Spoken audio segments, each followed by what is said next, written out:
You know, a special show calls for a special trophy, and here on Race Hub, we spare no expense. For the winner of the Fans' Choice Awards, the prize is the coveted hubby. What goes into making one? Let's find out. The trophy starts its life as sheets of milled steel that are CNC laser cut into the appropriate shapes. The pieces are then formed, TIG welded, and painted in preparation for the build process.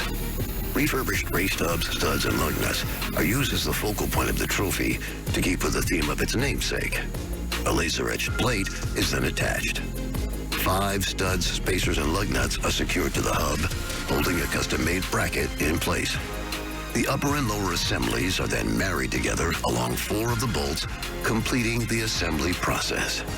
Weighing in around 16 pounds, the roughly 50 components come together to form a one-of-a-kind racing centerpiece.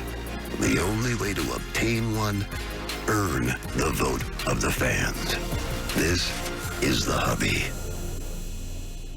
Hollywood can have their Golden Globes and their Oscars. That is a cool trophy. You have one of these trophies. What's it like to have a hubby at home? Well, I wasn't really sure what to expect last year, but when you get it, the first thing is you realize how heavy the trophy is. And when I brought it home, my son Carter was like, "Dad, can I put that in my room?" So it is literally in my son's room, and we actually talk about it quite often. You won that award not based on something that happened in a race, but in practice. Yeah, I know. I feel super special for that reason. And the category that all the drivers are jealous of. Everyone wants to win that one. Best wreck, yes. Best wreck.